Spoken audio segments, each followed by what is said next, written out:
Fine arts में विनोदिनी नामक नाटक पर विशेष ड्रामा प्रस्तुत किया गया। आपको बता दें कि नाटक वाला ग्रुप ने इस बार अपने 20 वर्ष पूरे कर लिए हैं।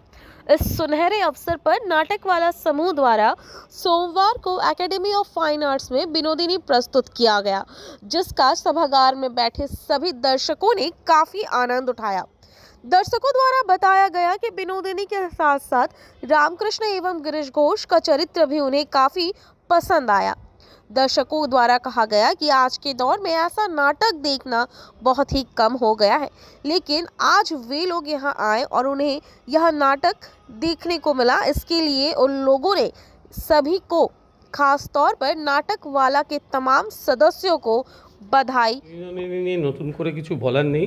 আমি এক্ষুনি স্টেজেও বলেছি যে এই বছর মাননীয় মুখ্যমন্ত্রী স্টার থিয়েটারের নাম বিনোদিনী থিয়েটার করে তাকে প্রথম সম্মান জানিয়েছেন। যদিও বিনোদিনী মঞ্চ অনেকগুলো আমাদের আছে নাটকের, তবুও বিনোদিনীকে এই সম্মান জানানোটাকে, এবং জানুয়ারি মাসেই আরেকটি ফিল্ম, বাংলা ফিল্ম হয়েছে বিনোদিনী নিয়ে, আরেকটি ফিল্ম হওয়ার কথা হচ্ছে। এর মধ্যে আমাদের 2017-র এই প্রোডাকশান, এই নটি বিনোদিনী, এটার আমাদের 23 না 2017 শুরু হয়েছে। আমি 23তম শো হলো, 23তম শো হলো। তো এইটা আমাদের খুব প্রাসঙ্গিক মনে হয়েছে, কারণ এই নটি বিনোদিনীকে নিয়ে যে এখন একটা আলোড়ন চলছে, এটা তো শুধু তাৎক্ষণিক নয়, এটা বহু দিন ধরে চলছে। আমরা সেই লিগ্যাসিটা বজায় রাখার জন্যই এই নাটকটা করেছি। দর্শকদের যদি ভালো লাগে, এটা যদি চলে, তা আমাদের খুব ভালো লাগবে।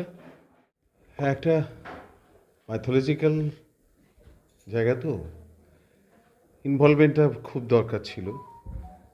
সেক্ষেত্রে প্রথমেই যেটা বলতে হয় সেটা হচ্ছে নাটকওয়ালা শ্যামল কুমার চক্রবর্তী এবং তার সম্পাদক, এদের কথা না বলে তো কোনো কথাই বলা যায় না।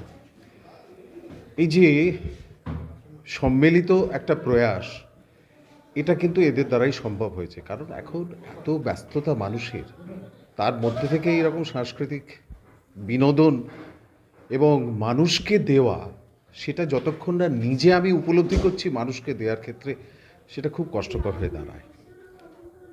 আমি তো ব্যক্তিগতভাবে খুব এনজয় করেছি।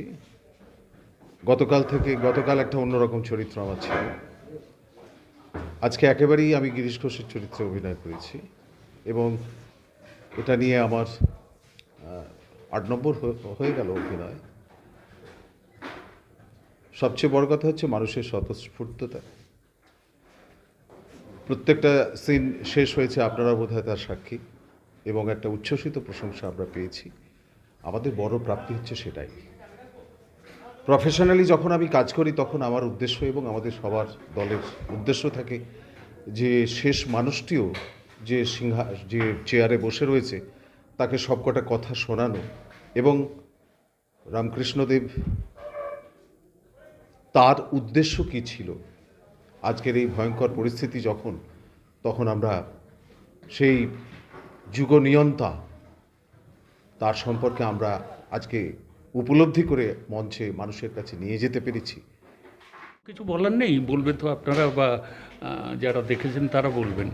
আমি ঠাকুরের চরিত্র করে খুব আনন্দ পাই। আমি প্রায় 20-25 বছর ধরে করছি ঠাকুরের চরিত্র। এখানে শ্যামলদার এখানেই করছি 17 বছর, না এই 17 বছর বলছি, 17 সাল থেকে, 2017 সাল থেকে। তো ঠাকুরের চরিত্র করতে আমি নিজে থেকে খুব আনন্দ পাই, এবং আরও আনন্দ পাই যখন যারা দেখেন তারা আনন্দ পান। আমার মনে হয় আমার অভিনয় সার্থক হলো।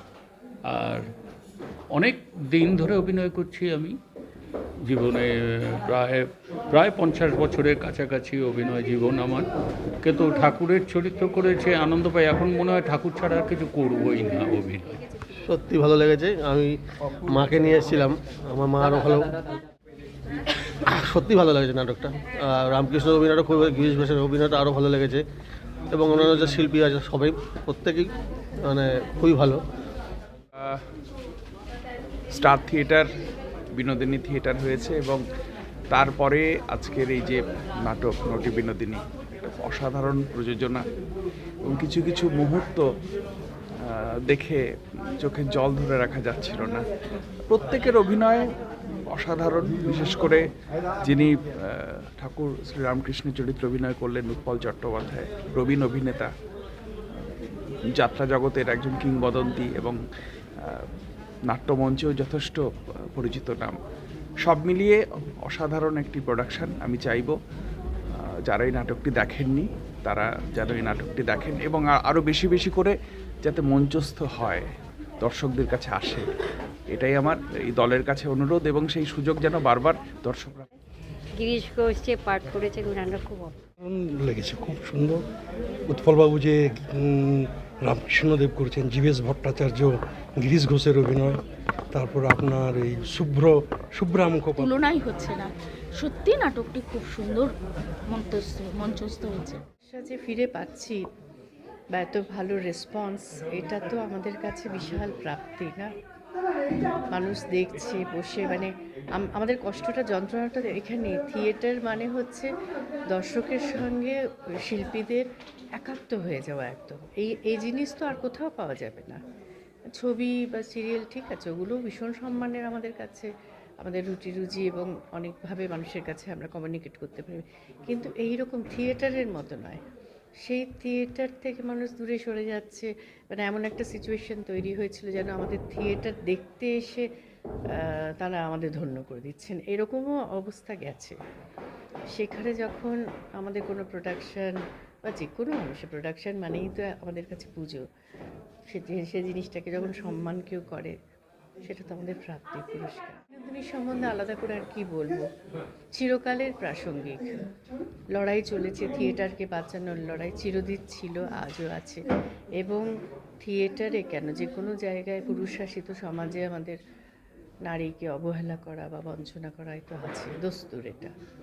এই জায়গাটা ভেদ করে বিনোদিনী যেভাবে লড়াইটা করেছিল, আমরা 2017-18 থেকে শুরু করেছি, মানে 17-তে করেছি, 18-তে ফুল ফ্লেজেড নটি বিনোদিনী, এবং অসম্ভব ভালো রেসপন্স, ভালো মন্দ মিশিয়ে একটু একটু করে তৈরি করেছি।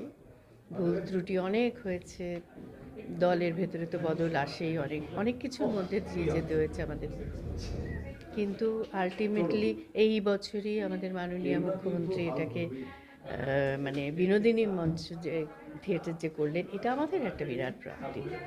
বিনোদিনীকে লড়াই মানে এটা একজন মহিলাকে সে সম্মানের জায়গায় প্রতিষ্ঠা করার লড়াই, থিয়েটারকে বাঁচানোর লড়াই। বিনোদিনীর সঙ্গে অঙ্গাঙ্গিভাবে অনেকগুলো ইমোশন আমাদের জড়িয়ে আছে। কলার সঙ্গে পথ চলা প্রায় 5-6 বছর ধরে। আমি বিনোদিনী চরিত্রটি করি ওনাদের বেশ কয়েকবার, যতবারই হয়েছে, একবার পারিনি সময় দিতে, বাকি যে কটা শো হয়েছে আমি বিনোদিনী করেছি ওদের সঙ্গে। ভীষণভাবে এই চরিত্রটা করে আমি ভীষণভাবে আপ্লুত, আনন্দিত এবং গর্বিত। আমি যেন মনে হয় আমি চেষ্টা করি বিনোদিনী চরিত্রের গভীরে ডুব দিয়ে বিনোদিনী চরিত্রটিকে মূর্ত করে তোলার, কতটা পেরেছি বা পারবো সেটা আপনারা বলতে পারবেন, দর্শক বলতে পারবেন। আমি অন্তর থেকে, ভিতর থেকে চেষ্টা করি এবং আমি শেষ পর্যন্ত নাটকওয়ালার সঙ্গে থাকতে চাই। ওনাদের টিম ওয়ার্ক, ওনাদের প্রোডাকশান, ওনাদের সব কিছু আমাকে ভীষণভাবে প্রাণিত করে।